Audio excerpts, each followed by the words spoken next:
کہانی کا عنوان شب غم، قسط نمبر 14۔ جسٹ شٹ اپ، وہ آہستہ آواز میں غرایا تھا تو کومپل پل بھر کو سہم گئی۔ میں مذاق اور پلیز، اس نے ہاتھ اوپر کر کے اسے چپ کروا دیا۔ اب کہاں گئے آپ کے اصول اور آداب؟ کسی کی بات کاٹنا بھی آداب کے خلاف ہی ہوتا ہے۔ آپ اپنی بات پر ذرا غور تو کریں، آپ نے کہا کیا ہے؟ اس پر میں خاموش رہوں؟ کیا وہ آداب میں آتی ہے؟ غصے کی شدت سے اس کا چہرہ لال ہو رہا تھا۔ آئی برو چکاتے ہوئے اس نے یہ پوچھا، پھر سائڈ ٹیبل پر رکھے پانی کے گلاس کو منہ سے لگا کر گٹاگٹ چڑھا گیا۔ وہ حیرانی سے اسے دیکھ رہی تھی۔ اتنی سی بات پر وہ اتنا ہائپر کیوں ہو رہا تھا؟ وہ بار بار اپنے جملے پر غور کر رہی تھی۔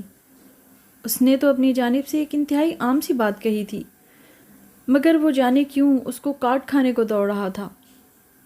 پھر جب وہ غصے سے دانت پیستے ہوئے انگلیاں چٹکھانے لگا تو مجبوراً کومپل کو ہی بولنا پڑا۔ عمیر، آپ اوور ری ایکٹ کر رہے ہیں، اتنی سی بات۔ وہ بول رہی تھی جب عمر نے اس کی بات کاٹ دی۔ آپ کے نزدیک یہ عام بات ہے؟ آپ نے اپنے شوہر سے یہ کہا ہے کہ وہ اپنی محبوبہ کے متعلق سوچ رہا ہے۔ اگر بالفرض یہی بات آپ سے کہی جاتی تو کیا یہ عام بات تھی؟ مجھے یہ بات مذاق میں بھی نہیں پسند۔ وہ غصے سے پھنکار کر وہاں سے چلا گیا، جبکہ وہ ساکت اپنی جگہ پر رہی۔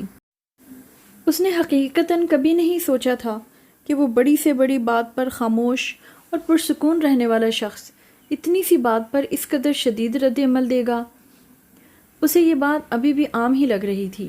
عجیب انسان ہے یہ بھی۔ اس نے دانت پیسے تھے اور کشن اٹھا کر مارنے لگی تو وہ دوبارہ کمرے میں واپس داخل ہوا اور کشن نے اپنی خدمات بھرپور طریقے سے انجام دیں اور جا کر اس کے چہرے پر گرا۔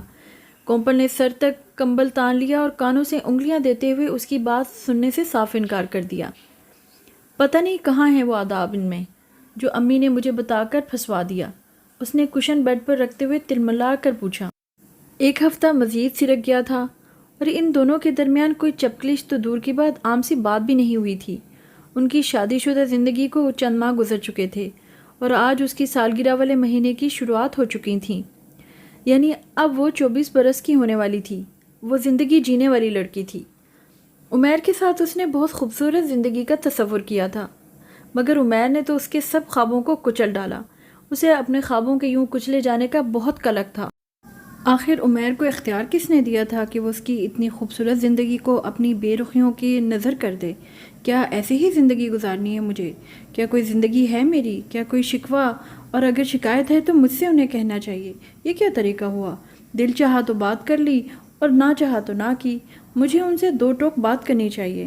گہری سانس ہوا کے سپرد کرتے ہوئے کہا۔ عمیر نے زہیب کو اچانک اپنے آفس میں دیکھ کر حیرانی سے کھڑے ہوتے ہوئے کہا، ہاں میں۔ زہیب نے کرسی گھسیٹ کر بیٹھتے ہوئے سر کو جنبش دی۔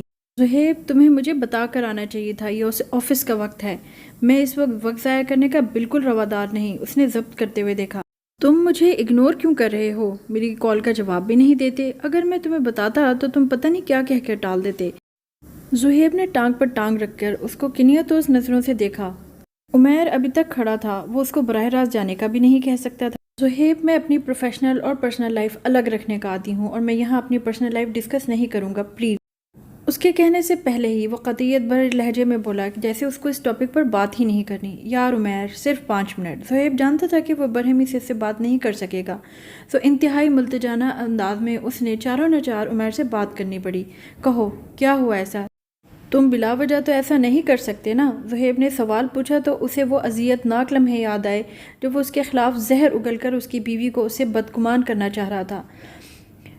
بالکل، میں بلا وجہ ایسا نہیں کر سکتا، مگر کس وجہ سے کر رہا ہوں یہ بھی نہیں بتا سکتا۔ سرخ ہوتی آنکھوں سے اس کو دیکھتے ہوئے اس پاٹ لہجے میں بولا تھا تو زہیب کو لگا جیسے کسی نے اس کی پیٹھ میں خنجر گھونپ دیا ہو۔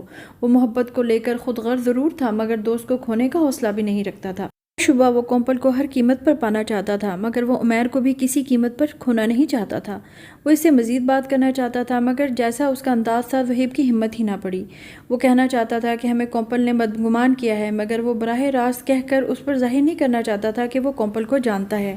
یہ بات جانتا ہے کہ عمیر ہی کومپل کا شوہر تھا۔ وہ بڑا پھنسا تھا۔ مجھ سے بدگمان مت ہونا، کبھی کبھی جو نظر آتا ہے وہ بالکل ویسا نہیں ہوتا۔ سی یو۔ وہ وہ اتنا کہہ کر چند پل اس کو دیکھتا رہا اور چلا گیا۔ آج وہ اس کو سی آف کرنے نہیں گیا تھا۔ وہ زہیب کو لگا کہ جیسے دوستی کو نظر لگ گئی ہو۔